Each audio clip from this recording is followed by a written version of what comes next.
Greetings, growers worldwide. Jordan River here, back with more GroweCast, today with a part 2 with Mike from GrowersHouse, all about cloning. On this half of the episode, we get into tips and tricks for cloning, water table levels, and most importantly, how to get a 100% success rate with lush green cuts. I know you're going to love it, but first, a quick reminder, our best class of the year is coming up October 11th and 12th. It's the OK Calyx Natural Farming Immersive, teaching you everything you need to know about KNF and JADM. Find out more at growcast.com/events, and I'll see you October 11th and 12th. Let's get into it with Mike. Thank you for listening, and enjoy the show. And from there, you're ready to get started. You're ready to take cuts. So what's your strategy when you're getting in there, actually slicing the plant, de-leafing or not? Talk to me about that. So one big thing that I try to really tell growers is to don't use scalpels. Buy many decent scissors. Scissors allow you to make a cut in the air. That is way cleaner than using any cutting board. The scalpel and cutting board thing, when I see people taking cuts off that, it kind of makes me cringe because it's like, that's not clean. I don't know what your disinfection technique is between every plant, but I'm probably sure that they're not taking the time to disinfect that completely between every plant because it would just take too long. If you just use scissors, you could literally have a set of scissors for each plant that follows. It's a 2 to 4 month pair of scissors. And honestly, the types of shears that we use in the garden world, 2 to 4 months for a pair of scissors is like, that's a good life. That's a good life, that's a full scissor life for that guy. He died an honorable death. Yeah, dude, he did good. That guy did good work, and we put him away with that root ball. So that's what I would recommend more than trying to use surgical tools and like autoclave or disinfect them. Just buy scissors that are dedicated to those plants, clean them, and then disinfect them before and after each use. As far as the cutting of the plant, so there's going to be a lot of debate about where you take cuts.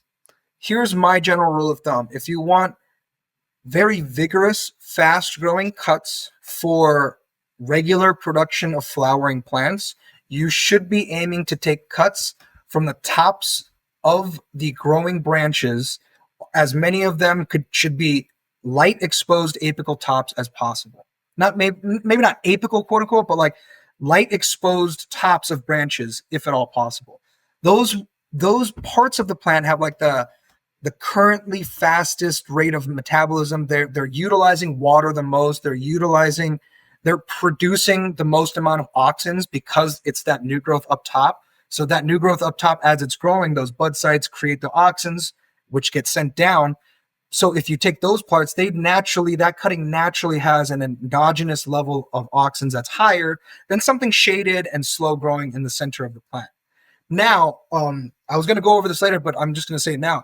If you want to keep a plant for plant preservation, you actually want to take that cutting from a lower portion of the plant that is a little bit shaded and slower growing, that still carries the attributes that you want. It's not like a very stunted inner growth, but it's a decent cutting from the lower end of the plant that is not under as much light and growing slower. Since that cutting is growing slower, it's actually more closer to the original genetic makeup of that plant than the top. Because as the top grows, natural mutations can happen, natural changes to the genome can happen, So instead of letting those kind of shifts in the gene get expressed in the next generation, if you want the next generation to be as close to that mom as possible, you generally want to take it from the lower growth, from the slower growing growth. But most of the time, you're going to want to take cuts from the top because you're going to take those cuts and you're going to flower them.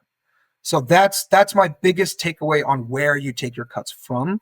And as far as defoliating goes, the plants don't need much as far as leaves when they're in that cloning phase. You could take off if there's like, you're looking down and there's like, I don't know how else to explain it better than if there's like 3 square inches of leaf, you can cut that down to 1.5. So you can cut down the square inches or like the area of leaf about in half, and the plant will be fine. There is research that shows instead of cutting the tips of the leaves, just take the leaves off from the bottom and leave a few of the top leaves just fully intact. That actually keeps the growth faster than if you do that trim around the edge thing that we're used to doing. Okay, I so just jumped but I'm sorry if I went too fast, but that was great. And I just want to drill down on it because that's a big debate. And let's be honest, Mike, when it comes to where you take the plants and how you cut the leaves, you can do it any which way with great success. But when you and oh I yeah, talk, we're getting down into the nitty gritty, right? We're getting into the advanced science. Like you said, here's what's going on with the mutations and stuff. So when it comes to leaves on clones, this has been a huge debate huge. in the community. And it's because I think there's a lot of complexity there. My understanding is, like you said, if you're trying to clone something, leaving leaves on as a general practice is a good thing and not damaging those leaves. Those are the nutrient sinks and stuff. But remember, how many clones do we have under this dome? I think that when some people have really good success chopping the leaves like that, they're doing themselves a favor because I'm looking at their setup and they're taking 50 cuttings. And if you left all the leaves on, of course you'd have issues. So I like that. And then, like you said, when you're slicing off the tips of each leaf, I mean, anytime we damage the leaf tissue and expose it like that, aren't we kind of like rolling the dice? I know it's, again, we're getting a little paranoid. We're getting a little nitty gritty, but like, isn't it a roll of the dice anytime you do that? So isn't it best to avoid it as much as you can, in your opinion? Yeah. That, and you're wounding the plant. Like, however we want to think, we think we're helping, but in fact, what we are actually doing, we are wounding the plant. So the plant does need to use energy to seal itself off, create the cells that will block off all of the open vasculature that you've cut into the leaf at that point. And it does focus on fixing the leaves before it can really send more of its energy down to create the roots.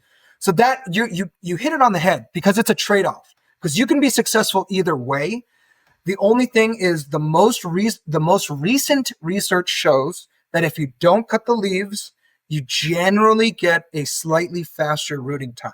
However, by not cutting the leaves, you increase your rate of botrytis, mold, you increase the inconsistency of humidity in the dome. If those outweigh the small increase in rooting time, then you really need to be doing that leaf cutting to thin out your leaves, because that is going to be more advantageous for you in that moment than maybe 1 or 2 days of faster rooting time. So yeah, you hit it on the head. You could do it both ways, but you have to find the way that works best for you. But just know that, yeah, both ways will work and they are both as successful. It just depends on how you're cloning and the state of the cuttings that you're putting in there. I love it, man. This has been an incredible breakdown so far. So just to recap, you're removing the lower foliage, but leaving that top node untouched if possible. You got your Ventana clone gel, just squeeze a drop into each hole. Let's say we can't get our hands on that. Are there any home? I mean, I've heard all sorts of things, Mike. Let me tell you, I've heard honey. Yeah. I've heard willow bark. Let's say we're listening to this somewhere overseas. We can't get Ventana clone gel or any clone gel for that matter. What are we using? So society has fallen, and I need to clone my cannabis plants. First thing I'm going to do, willow bark is actually legit. The amount of auxins found in especially like willow bark that's just about to bud or is in bud, pretty dang high. Aloe vera is another natural high auxin plant. So aloe vera is one that I would use. I wouldn't use honey because the sugar, you're going to dilute the sugar, and once you dilute sugar and water, then mold loves it. So no honey because there's sugar. So I would use aloe extracts or aloe, just straight aloe, or I would use willow bark extract, soak some willow in some pH water, and that would be fine. That will give you, in the best case scenario, probably like a 65, 70% success rate. And then the next step would be going into the cloning gels, which would be the upper half of that, which is your 75 to 100% success rate. Right. So there's a lot of natural solutions out there. Aloe being probably the easiest to access, because if you just find like the standard Barbensia's aloe, like the stuff that we put on wounds, that stuff is great. And that when you cut the aloe open and out of the cambrium, you see that like greenish, yellowish tinted goo, that stuff is the money. Like that's what you want to really like kind of scrape off and extract and then rub on your plant. And if you're going to plug it in with aloe, but if you're in the States, just go to GrowersHouse, maybe get some of that cloning gel, because it's cheaper, faster, and more importantly, it has a shelf life that you can rely on. Aloe, it's going to take up space in your fridge for a long time, and then it's going to go bad. Ventana Plant Science Clone Gel, it's going to take space up in your fridge for a long time, and it's going to stay there for a long time because there's nothing in it other than IBA and the carrier. That's another nice thing too. There's no dyes or nothing else. It's just the hormone and the carrier gel. That's it. Just sit it in the back of your fridge until you need it, and it's always there. And it's never going to get like spoiled or anything because there's no organic stuff. There's no organic biomass like an aloe gel that can get weird and moldy. It's just that hormone in the carrier, which is great. Come and join GrowCast membership, the greatest community in cannabis cultivation. What are you waiting for? Growcast.com/membership. It's something that every grower should have. Not only will we personally solve your garden problems and be on the lookout 24/7 for your messages so we can take care of anything in your garden. You don't have to go to Google. It's a terrible idea to run to Facebook. Come and get a GrowCast membership. We'll walk you through the whole process, fixing up your plants, identifying any pests or deficiencies, and teach you what's going on and how to solve it in the future. Not to mention, you get to connect with hundreds of growers from around the world, trading all sorts of genetics, helping each other out in their garden. We're a positive community of growers. We're not here to argue about breeders or provenance or anything like that. We're here to uplift each other in our gardens. Plus, you get all sorts of perks, like weekly live streams for members only. You get discounts on products that nobody else gets. You even get 20% off the products we're talking about in this episode. Organoplugs and the clone gel. Members get 20% off those. No one else does. So come and check it out. Growcast.com/membership. It's the price of lunch. Every grower should have one. And the fact is, you shouldn't be growing alone. And with a Growcast membership, you never have to grow alone. Come and join your new cultivation family. Would love to have you in there. Growcast.com/membership. I will say I like the concentration because there's other products I've used in the past that have less than half of that concentration. So highly recommend it. And Growcast members actually getting 20% off.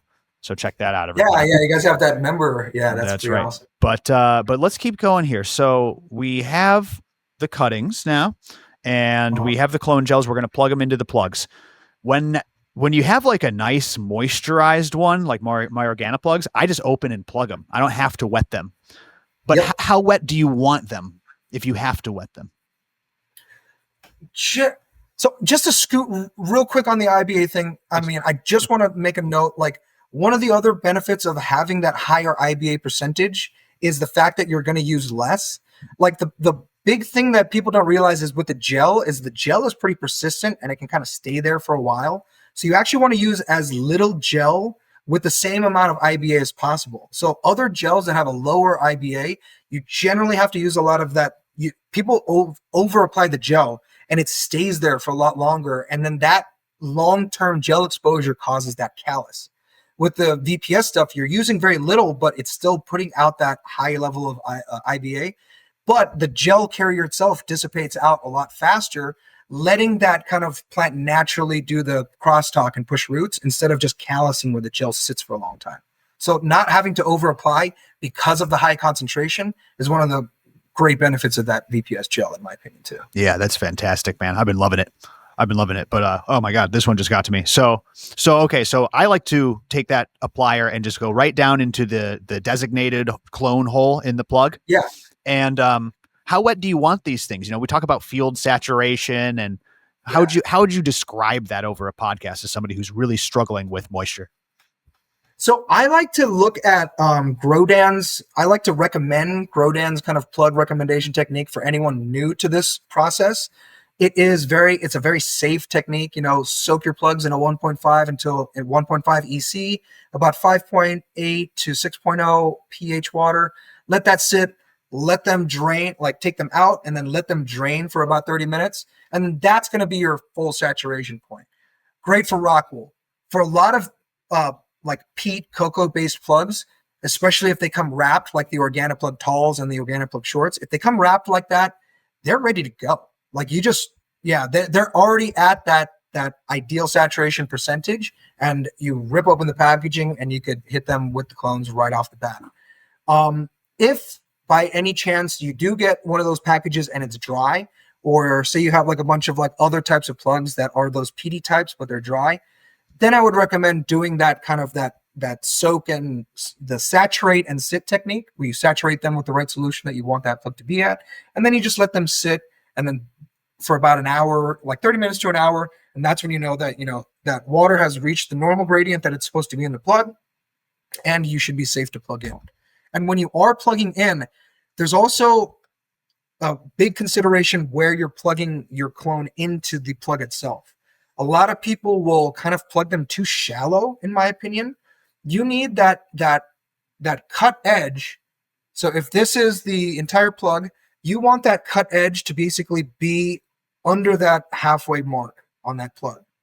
Not the whole plug, but that cut edge needs to be under the halfway mark of the plug, because the halfway mark is generally where the water is going to sit for most of that plug's first few days. And that's where you want kind of like that water to be going into the plant. If you plug it too low, that area is just going to be constantly waterlogged, and it can slow growth, and the area can get a little anaerobic, and you can get that slimy clone end that dies off. And of course, if it's too high, it won't get enough water, and it'll either drop off or it will grow very slowly, because the only times that it will really be able to push roots or grab anything is when after you've watered it. So like having the plug at the right level is really important for like your mid to long-term success in that clone tray. And is that the water table in the clone tray that you talked about? We talk about the water table out in nature, where the water is under the surface of the ground kind of, but you're creating a little water table in your tray. Basically. So like, well, the water table in your tray, you can imagine it as like, the water table is where the plugs sit with water after they've been fully saturated. Like the 2 or 3 days after the plug is fully saturated, where is that water level? That's that water table. And so you need that plug to be at that water table. When you plant like a long elongated seedling into the ground and you bury it deep, you're actually giving it an advantage of being able to access the water table more. So that could be a possible additional benefit of burying your plants low too, is you're almost like building them a taproot by burying them that deep. Because like we said earlier, the taproot's kind of like a end extension of the stem. So you're creating that basically that same thing by planting deep and letting that plug access the water table. So similarly here, you need that plug deep enough to access that plug's quote unquote water table at most of the time, so that the plug itself can continually take up water. Because even if the plug is dry, a lot of the times, if it's old enough, they've sealed everything, but they haven't really pushed roots, and they'll have turgor pressure even though the plug is dry and they don't have any roots. But you never really want it to be that way, because as soon as it stops, it's not going to kind of restart its whole process of taking in water. Even if you water it in, it's not going to be as efficient at growing as if it started in the normal day-night cycle that you'd expect. That makes a lot of sense. And you're right. This is another reason why bigger plugs help though, Mike, because we're scared to push it in too deep because we plunge it through or we rip open. A lot of times I've like accidentally ripped a plug and wasted it. So we're sticking them in a little too shallow, and you need to get it right in that kind of bottom third zone is what it sounds like, right on that line. Yeah. Yeah. Wow. It has to be basically, like either that exactly. That bottom third, basically just under that halfway mark. And the most important thing is that cut surface needs to be under that halfway mark. Because basically what's happening is as that cut surface is pushing into the media and it meets that media, it's almost like a graft between the plant and the media. So that water is going to be able to flow up that tiny bit of xylem and kind of keep that plant up and sturdy. My goodness. All right. It's all coming together for me, Mike. This is all coming together for me and the listeners. This is fantastic. So now we're plugged in. We've got our nice moist plugs. We plop them in our trays and hit them with the clone dome. What's the deal with these vents? You starting closed? How long are you keeping them closed? What does that look like? So, okay, say that your room is quote unquote in ideal or close to ideal conditions. It's crazy to have a room in your house at 80. So we're going to say that the room is at 75 degrees and relative humidity is maybe like 60, a little bit lower than you'd want, but who wants mold on the walls type deal, So if it's in that environment, what I would recommend is the first day or two, you really want to keep that dome on and no vents open. You can let the first 1 or 2 days, let the condensation kind of build. That's okay. What you really want to make sure is that that quote unquote grafting of the media to that cut portion of the plant happens, and the plant's able to really take in the water that's in the plug and not calm itself down, but like not panic and refocus its energy on, okay, what's going on? I got hormone, let's push some roots. So once you have that dome on there for like 1 or 2 days, maybe even up to 3, then I would start to crack those vents about 25% every day. You want a slow but steady, consistent progression down the relative humidity scale. So you're going to go from 100, you're going to crack it, you're going to go probably from 100 to about 95, and then you're just going to, if you have a sensor in there or a sensor probe, you could probably see as you crack them slowly how it steps off on your relative humidity, and that allows your plants to breathe and start to exchange some of the oxygen in that with CO2 in that dome, and B, it lets a lot of the moisture escape. As the moisture escapes, it pushes more moisture up into the plant. Pushing more moisture into the plant pushes nutrients and encourages growth. So after that, that dome opening will take about maybe like 4 days, and then you're going to be at 100% open if you're doing 25%. In that period, though, you do want to undome the plants periodically, either shake out the moisture. You don't need to wipe down the domes, because I've seen too many horrible instances where they wipe down the domes and that rag that they're using has been sitting there for months. Like, do you clean that rag? Like, so it's like, you don't need to wipe it down and possibly contaminate the surface of that dome. It's already you just need to get the moisture off. So you could just shake the moisture off, put it right back on, make sure your domes are progressively going down 25% every day. And by about day 4 or 5, you should need to water again. Like, that tray should start to be getting light as the condensation builds, as the plants are using that water and the plugs themselves are evaporating. So about day 5, generally I recommend like a 1.5 veg solution, a little bit heavier on the CalMag if you can. And if you have a history of damping off or any sort of like fusarium or things like that, then I would recommend like a trichoderma product, like maybe Root Shield, WP, something like that. I don't really recommend other inoculants, because other inoculants are more focused on nutrient uptake. And we're not really worried about nutrient uptake at the clone stage. We're more worried about plant protection. So that trichoderma would be the only real microbe or inoculant that I would recommend during the cloning phase. You don't really want to muddy the waters in that clone tray too much and have biofilm start to form. So now you're at like 5 to 6 days. Your vents are fully open. You've been shaking off that dome and cleaning it. Now you got to water. You water them from the top of the plugs down, ideally, and you water them until you start to get runoff, and then you drain that runoff off after all of the plugs have been fully saturated. An easy way to know what your full saturation point and when your watering point should be is when you initially plug your tray in a fully saturated tray, weigh that tray on a scale. If a fully saturated tray with all my plants is 6 pounds, I know that in 5 days when I weigh that tray and that tray is now at 3.2 pounds, I'm very close to, if not at 50% saturation in my blocks. Because the plants themselves have not grown to a significant change of weight, but the amount of water that is displaced through evaporation and through the plant is significant and measurable. So if we measure that beginning weight and we measure the weight periodically, we're like, all right, dude, it's at 3% or 3 pounds. I know I'm at 50%. Let's water. It's time to water, because I don't want it to get under 50%, because then the plugs will be dry and we've wasted that day of cloning. So at that point, 50%, we're going to water them in. That's like the low threshold. You water in those plugs again. You weigh the tray, 6.1. Yeah, cool. That's right around the range that it was at. They'll probably drain a little bit more overnight, but boom, back on the shelf with the domes fully open at day 4 or 5. And then after that point, after that first watering, I generally recommend propping up the dome a little bit so that you can get air going into the sides of the dome on the low end, so that it can kind of create this upward draft coming out the fully open top vents. And you can do that for about 2 to 3 days. And if your room is at 60% relative humidity, then your plants should be very well hardening off. And additionally, in that 7 to 8 to 10 day point, you should start to see roots exfiltrating out of those clone plugs. Once you start to see roots, you're like, that's a plant. That is a plant with a root system. It's going to drink. So that's when you really need to monitor your watering a lot better. And at that point, you need to consider the timeline of when you want to plant. Because once you start to see a few roots exfiltrating out, you're basically, in an ideal scenario, you're about 4 or 5 days out from the rest of the tray being able to be transplanted. So at that point, you're like, all right, this is going to be like, if it's at day 7 or 8, then you know, like, I got a couple roots. 14 day probably is when I'll call it, and I'll start to transplant everything. So that's a good way to plan, like, getting your planting in as well. before you pull the plugs out.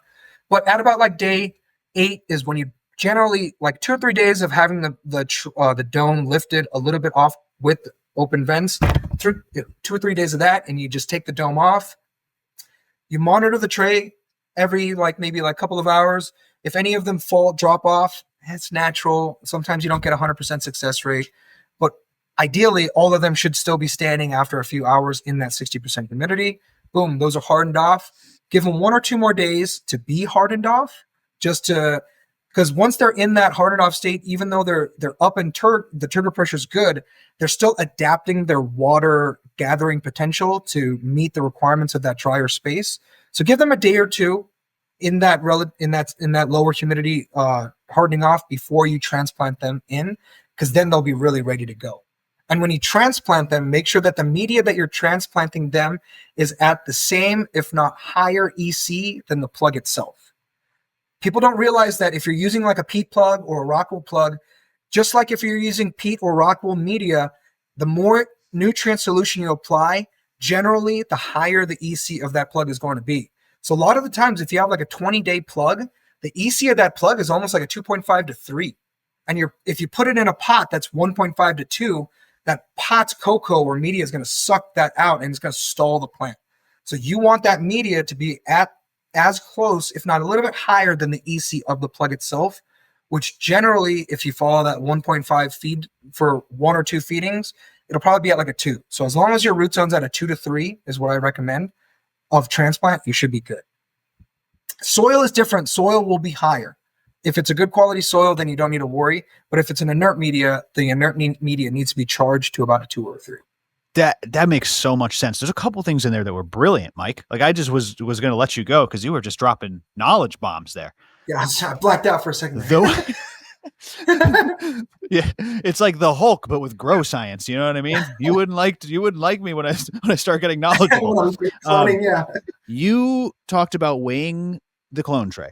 That's incredible. Because I always tell people, feel the weight of the pot, feel the weight of this. But with a clone tray, it's small enough to where you could actually place it on a bathroom scale for that matter. Yep. And that was mind blowing for me, man. I cannot thank you enough for sharing that. I am absolutely going to use that. And then also the transplant shock thing at the end. That's why people experience transplant shock sometimes over others.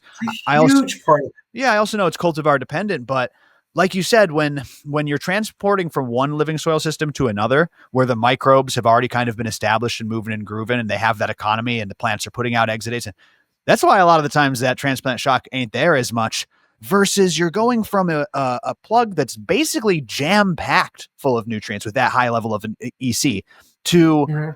I see people water their cocoa pre-transplant with plain water. You're like, I just kind of want to get it wet and get it in there. Yeah. No. Preload that media so that there's not this drop off and it's a smooth transition. Absolutely brilliant, Mike. That is absolutely brilliant.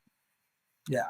Soil is like a canvas, or like your growing media is a canvas. Like if there's already a good painting there, that plug will do good. But if there's nothing there, it's just going to bleed all of the ink off of it. So you need to basically, quote unquote, create the soil conditions in that inert media, such that when that plug goes in, it's like acclimating a fish. It's like they need the temperatures to be the same. For plants, they need that root zone EC to be the same as they move into bigger pots, or else there's going to be a disruption layer of this is lower EC, this is higher EC. All of the ions as the water moves are going to move into the low EC, and now your roots are chasing nutrients instead of gathering nutrients from the new soil.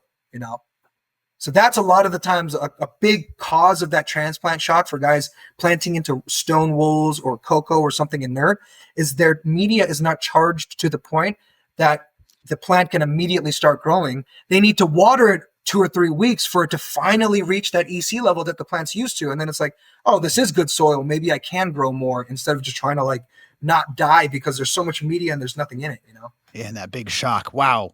Fantastic, Mike. And that brings us to the end. That brings us all the way to the end, folks, of the cloning workflow. Absolutely incredible breakdown. Now, I'd like to ask you, do you have any general tips for faster, better clones that you didn't cover? Do you have any mistakes that you see people make along the way that you didn't cover that you'd like to add here at the end? You don't need your plants to be too big. Ideal cutting size, in my experience, for the entirety of the cutting is probably about maybe 7 to 8 inches. You don't need the cuttings to be that big. If you're doing an entire tray, just know that it's going to be much easier if your cuttings are very consistent. Consistent as far as height, size, and where they're taken off of the plant, because they are all going to grow a little bit differently. So the more consistent your cuts are, the easier it is to have a higher success rate in that entire tray. Again, the tray weight thing, I do want people to use that. I tell people to get like a kitchen scale that does up to about 15, and that's now your grow scale. That grows out your nutrients, or that weighs out your nutrients, that weighs out your clone trays, that weighs out this and that. Like, because certain kitchen scales only go to 4, and that sucks. So you really want it to go up to 10. And then certain bathroom scales, they really don't measure things under 10 very well. So yeah, get a good kitchen scale, and that will change the game. Amazon, $20, it will change the game for you. And airflow.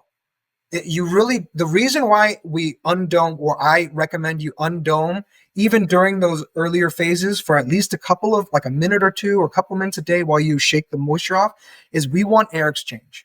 Because even if the plants aren't vigorously growing, they're living, and everything that's living is breathing, and they need some CO2.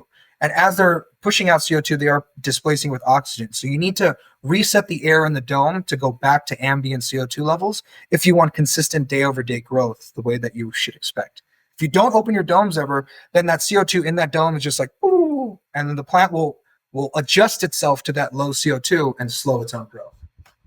Yeah, it's all great advice. I also liked your timelines as well. You know, I had posted on Instagram about the classic sexing trick. You don't see it a lot, and that's because I don't think it is all that feasible. But the classic sexing trick of taking a cutting, and then cloning it and flowering that, and then relating it back to the plant, right?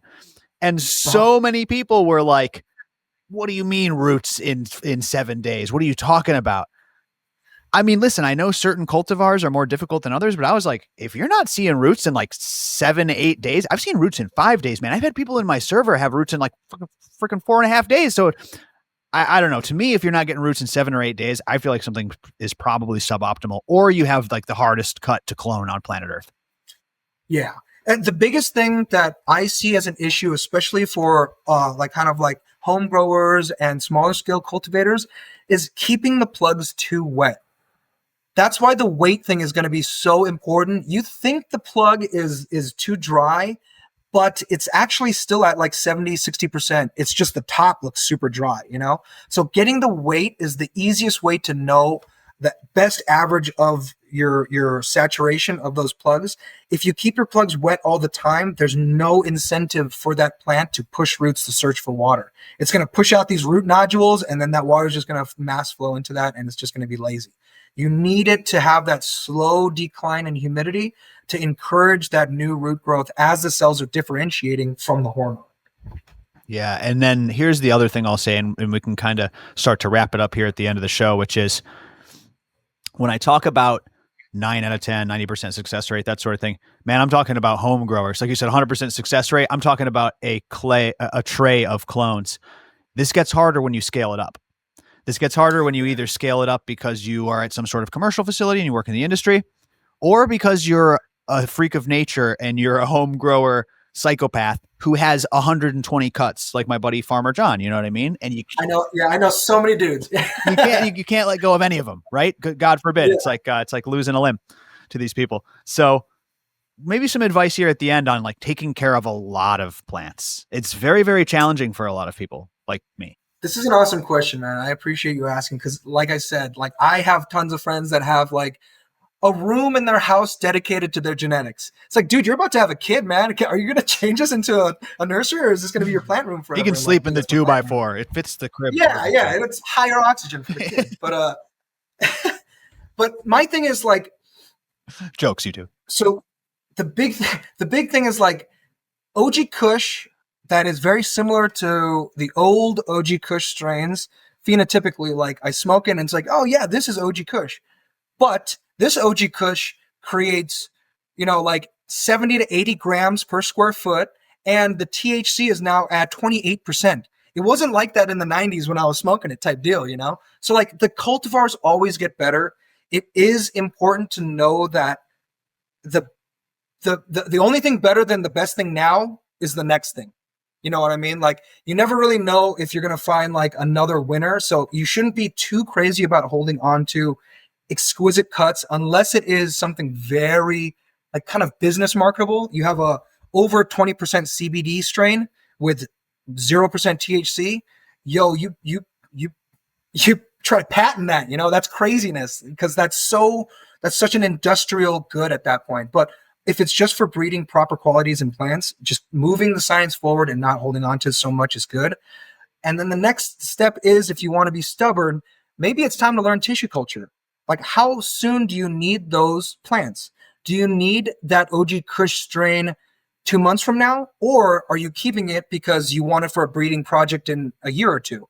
If you're going to use it in a year or two, why don't you turn this 12-inch plant that you're slowly feeding and having to fix plumbing for?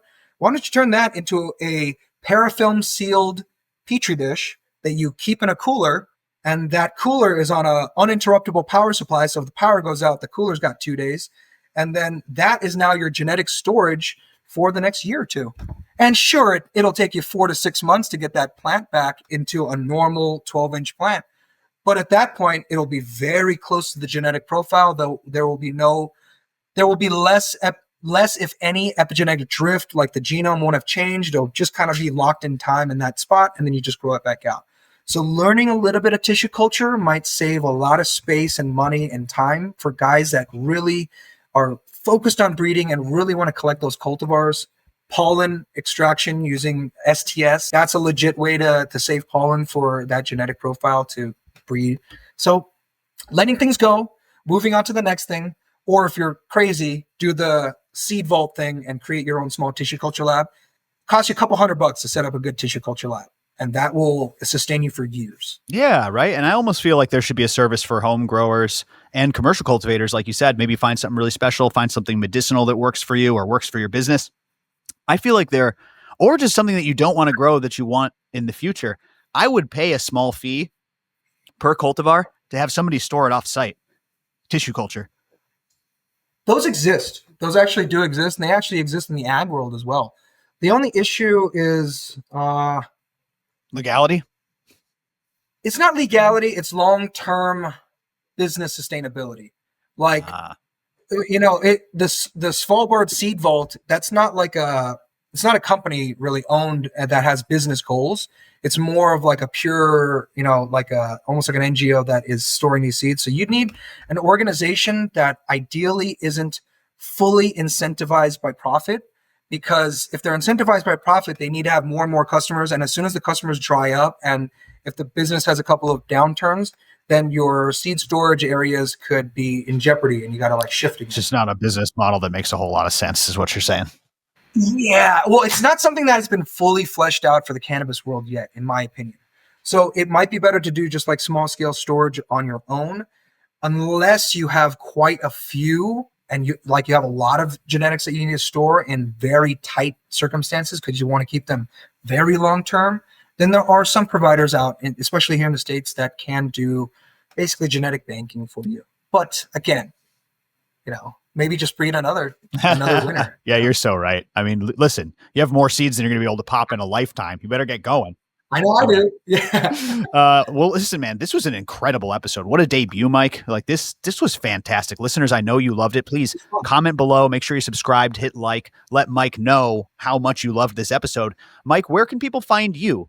Wherever you're at. I know you're not I appreciate you taking time for GroweCast, because I know you're not making the rounds a lot, and we sure love having you. But where can people find you? I get featured on the Canna Cribs YouTube channel. I am doing a lot of projects. I have done a lot of projects for the YouTube or the Canna Cribs R&D channel, the Growers House channel. But people could just reach out to growershouse.com. They could ask. There's a tab up top. If you have any questions, you can reach out to us directly. You could email us at staff@growershouse.com. And if you have any questions, we're happy to help. Yeah, give us a call. If you have a commercial facility and you need help, then ask for a TCA or technical crop advisors, and we can come out and give you a second set of eyes on all your grows. If you're just a home grower and you need some advice, our sales team, they've been at it for a long time. They've helped so many people grow at this point that they'll tell you what their other customers have done and give you the right idea on the best successful ways to go about stuff, and then the right products to use as well. That stash blend is pretty awesome for flower and cannabis. So hey, and if you make sure you get it, use code GROWCAST, okay? Because that'll let them know that we sent you their way. I know a few people were like, I forgot to use the code. Code GROWCAST gets you 10% off. I'm loving the stash blend, man. Let me just say I'm loving it. It's better than soluble seaweed powder, which is something I always kind of had in my arsenal. You know what I mean? But yeah, like I said, everyone should have that. Yeah, and this is a better version because it's got that soluble seaweed constituent plus a bunch of other good stuff. So why would you ever pay for soluble seaweed again? I highly recommend that stash blend, code GROWCAST. The silica and the humic acid is like chef's kiss with the seaweed. Yeah, that's so true. That's so true. All right, well, listen, Mike, thank you so much. Any final words here that you want to say to the home grow community, to the GrowCast community? We'd love to have you back again in the future because this was a fantastic episode. Yeah, I would love to be back. I'm just glad that you have this platform where people that are passionate about growing can get this more up-to-date information and have like a forum where they can kind of like figure it all out instead of getting sold some magic product. There's no magic product. There's good technique and experience. Good technique and experience will get you basically everywhere you need to go. The equipment just makes that good technique and experience make the work easier. So don't rely on any miracle this or that. Stick to the fundamentals, build the community out so you have people to ask and people to work with. And just keep growing. Don't give up. Keep growing. Keep cloning. Keep the plants going. Fantastic, Mike. I can't say it enough. Great episode. We loved having you. Give it up, everybody. We'll see if this is going to work here. There we go. There's the sound effects. Hey. Mike from GrowersHouse, everybody. Thank you so much. I appreciate you all for tuning in. Make sure you're subscribed, growcast.com, for all the things, the seeds, the classes, the membership. It's all up there. And until next time, that's all for today. This is Jordan River and Mike from GrowersHouse signing off. Jump into the GrowCast community, everybody, so you don't have to grow alone. Peace.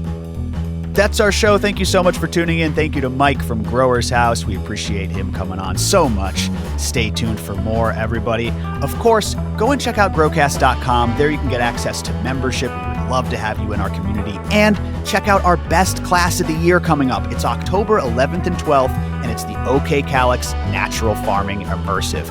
We'll teach you everything you need to know. How to create labs, IMO 1, 2, 3, and 4. How to create FPE. How to create IPMO. All the acronyms you want to learn, we're going to teach you. OK Calyx is a master of the craft, and he won't just teach you about how to make these inputs and how to install natural farming techniques into your garden, but he's also going to teach you how it relates to life and how you can improve yourself as a human being through the study and application of natural farming. Like I said, there's no class out there like it. It's our best class of the year. Grab your tickets now. It's growcast.com/events. If you're coming from out of state, go ahead and DM me. Go ahead and email me, jordan@growcast.com. Shoot me an email, say I'm coming from out of state, and I'll hook you up with a little bit of a discount too, just to get you out there on OK Calyx's property for the best day of natural farming education you've ever had.